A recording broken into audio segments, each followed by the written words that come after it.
తిరుపతి లడ్డు వ్యవహారం రోజు రోజుకు ముదురుతుంది. ఎందుకంటే ఒక మైనారిటీ సోదరుడుగా నా అభిప్రాయం ఏంటన్నది నేను ఒకసారి చెప్దామని మీ ముందుకొచ్చాను. ప్రస్తుతం చంద్రబాబు నాయుడు గారికి సంబంధించి వైఎస్ఆర్సీపీ వాళ్ళు చేసే దుష్ప్రచారాన్ని ముందుగా మీకు నేను తెలుపుతాను. ఏంటంటే చంద్రబాబు నాయుడు గారు ఏ కోణంలో చెప్పారు, వైఎస్ఆర్సీపీకి చెందిన వాళ్ళు ఏ కోణంతో దాన్ని దుష్ప్రచారం చేస్తున్నారన్నది ఒకసారి మీకు నేను క్లియర్గా ఒకసారి చెప్దామనుకుంటున్నాను. దానికి సంబంధించి ఒక వీడియోను మీ ముందు నేను ఇప్పుడు ప్లే చేస్తాను.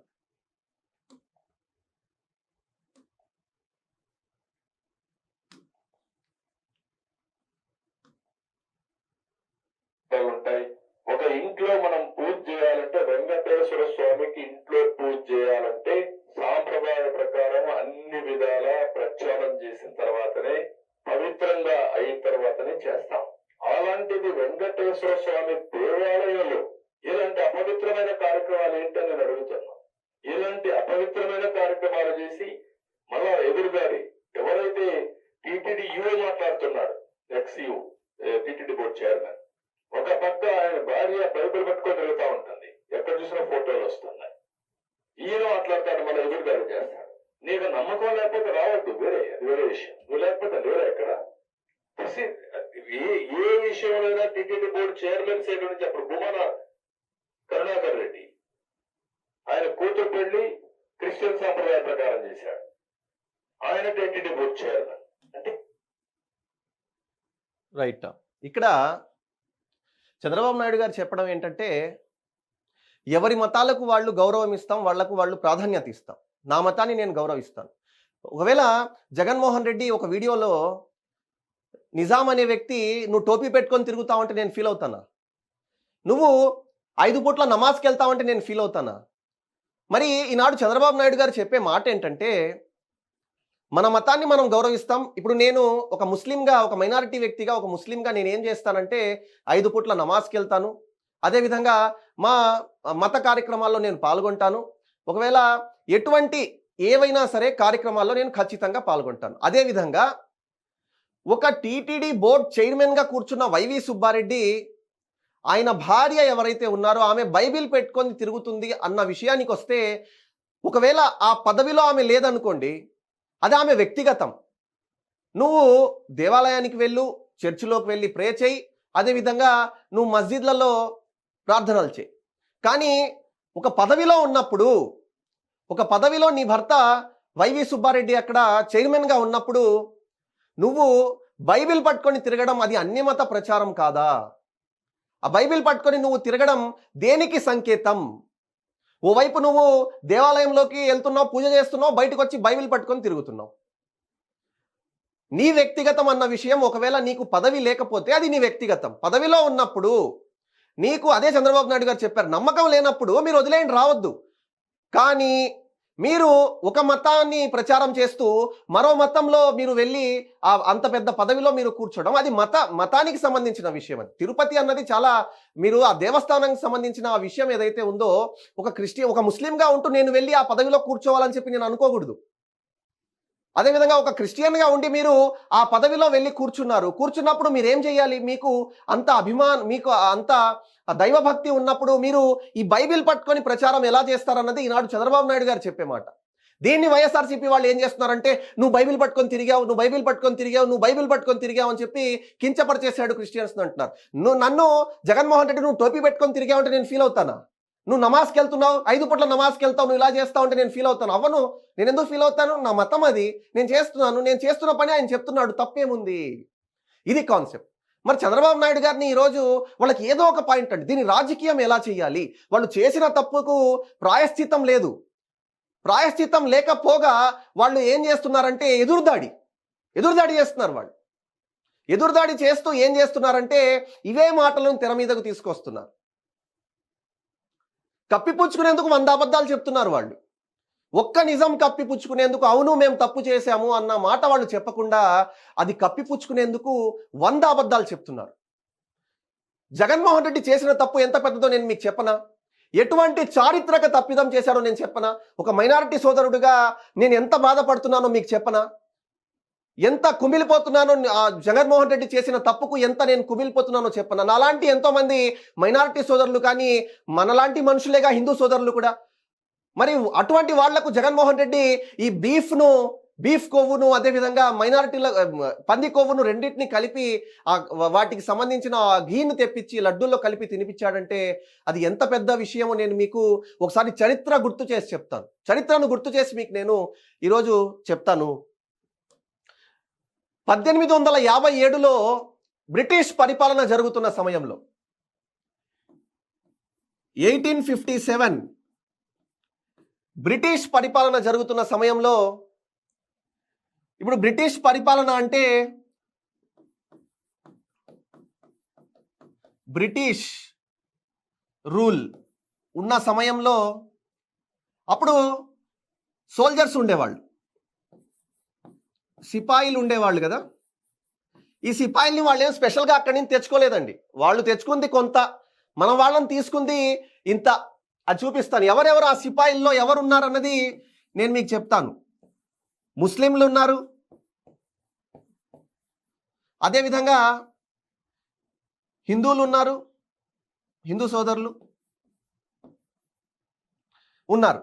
ఇప్పుడు ఈ బ్రిటిష్ రూల్లో ఈ సిపాయిలు, ఈ ముస్లిమ్స్, హిందూస్ అన్న కాన్సెప్ట్ నేను ఎందుకు చెప్తున్నానంటే, ఇప్పుడు బ్రిటిష్ వాళ్ళు అసలు ఫస్ట్ రివల్యూషన్ ఎప్పుడు జరిగింది ఇండియాలో అన్న విషయాన్ని మీకు చెప్దామని చెప్తున్నాను.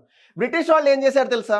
వీళ్ళు క్యాటిలేజెస్ ఏదైతే గుండ్లు ఉంటాయో, బుల్లెట్స్ ఉంటాయో, ఆ బుల్లెట్స్లో బ్రిటిష్ వాళ్ళు ఆనాడు పంది కొవ్వును అదేవిధంగా ఏదైతే ఆవు కొవ్వును ఈ రెండింటిని కలిపి ఆ బుల్లెట్స్ను తయారు చేశారు. ఎప్పుడైతే ఆ బుల్లెట్స్ను తయారు చేశారో ఇక్కడ ఎవరైతే ముస్లిమ్స్ మరియు హిందూస్ అప్పటి సిపాయిలు ఉన్నారో వీళ్ళల్లో తిరుగుబాటు మొదలైంది, వ్యతిరేకత మొదలైంది. ఎందుకంటే హిందూ సోదరులు మనకు ఆవును ఏ విధంగా పూజిస్తారో మనకు తెలుసు. ఆవు మాంసాన్ని తినడానికి ఇష్టపడరండి. స్మూత్గా చెప్తే మన హిందూ సోదరులు, మన మైనారిటీస్ హిందూస్ పంది మాంసాన్ని అస్సలు టచ్ చేయరండి. ఆ మాటను కూడా వాళ్ళు ఇష్టపడరు. పంది మాంసం అసలు ఆ మాటను కూడా వాళ్ళు ఇష్టపడరు. మరి ఈ రెండింటికి సంబంధించిన కొవ్వును ఎప్పుడైతే బ్రిటిష్ వాళ్ళు కొవ్వు ఏదేది పంది మరియు ఆవు, ఈ కొవ్వును ఎప్పుడైతే వీళ్ళు బ్రిటిష్ వాళ్ళు ఇందులో వాడారో అప్పుడు మొదలైందండి. ఏం మొదలైంది తెలుసా? సిపాయి మ్యూటినిటీ రివల్యూషన్ మొదలైంది. సిపాయి మ్యూటినిటీ రివల్యూషన్. దీన్ని ఏమని చెప్తారు తెలుసా? The first war of independence అంటారు. The first war of independence అంటే దేశంలోనే మొట్టమొదటి స్వాతంత్ర తిరుగుబాటు ఉద్యమం ఇది. ఎప్పుడు మొదలైంది, ఎందుకు మొదలైందంటే 1857లో ఆ బ్రిటిష్ వాళ్ళు ఏవైతే పంది కొవ్వును అదేవిధంగా ఆవు కొవ్వుతో తయారు చేసిన గుండ్లు ఉపయోగించారో ఈ రెండింటిని తినడం పక్కన పెట్టండి, ఓన్లీ బుల్లెట్స్లో ఉపయోగించారనే వాళ్ళ కడుపు మండిపోయి వాళ్ళు ఉద్యమం స్టార్ట్ చేసేసారు. ఉద్యమం స్టార్ట్ చేసిన ఉద్యమం 1947లో ఏదైతే మొట్టమొదటి ఉద్యమం సాగిందో ఆ యుద్ధం నుంచి 1947లో మనం స్వాతంత్రం పొందాం. సరే, ఇప్పుడు దీనికి లడ్డూకి సంబంధం ఏందో మీకు చెప్తాను నేను. ఇప్పుడు జగన్మోహన్ రెడ్డి ఏం చేశాడండి? తిరుపతి లడ్డులో ఏం చేశాడు? పంది కొవ్వు అదేవిధంగా ఆవు కొవ్వు లేదా వాటికి సంబంధించిన కళేబరాల నుంచి తీసిన ఆయిల్ ఏదైతే ఉందో ఈ రెండు ఎప్పుడైతే ఆ తిరుపతి లడ్డూలో ఎప్పుడైతే ఈ రెండు సంబంధించి కలిపి జగన్మోహన్ రెడ్డి ఆ లడ్డూలు తయారు చేశారో, నేను జగన్మోహన్ రెడ్డి అని ఎందుకు పదే పదే అంటున్నానంటే, ఒక రాష్ట్రానికి అధిపతి ఎవరండి? ఒక రాష్ట్రానికి ముఖ్యమంత్రిగా ఉండే వ్యక్తి అంటే ఒక రాష్ట్రంలో ద సుపీరియర్ పొలిటికల్గా ఎవరు సుపీరియర్ అంటే ముఖ్యమంత్రి. మరి ఆ ముఖ్యమంత్రి ఒక టీటీడీ బోర్డు చైర్మన్ అక్కడ కూర్చోబెడితే ఆ టీటీడీ బోర్డు చైర్మన్ ఏం చేస్తున్నాడు? ఆ టీటీడీ బోర్డు చైర్మన్ ఏ మతానికి సంబంధించిన వ్యక్తి? ఆ టీటీడీ బోర్డు చైర్మన్ ఆ వ్యవస్థకు న్యాయం చేయగలుగుతున్నాడా లేదా? ఇటువంటి విషయాలన్నీ కూడా జగన్మోహన్ రెడ్డి అవి అబ్జర్వ్ చేయాల్సిన పరిస్థితి ఉంటుంది. మరి జగన్మోహన్ రెడ్డికి తెలియకుండా వీళ్ళు బిడ్డు వేసి ఏఆర్ సంస్థ నుంచి ఆ నూనె తెప్పించుంటారా? ఆయిల్ తెప్పించుంటారా?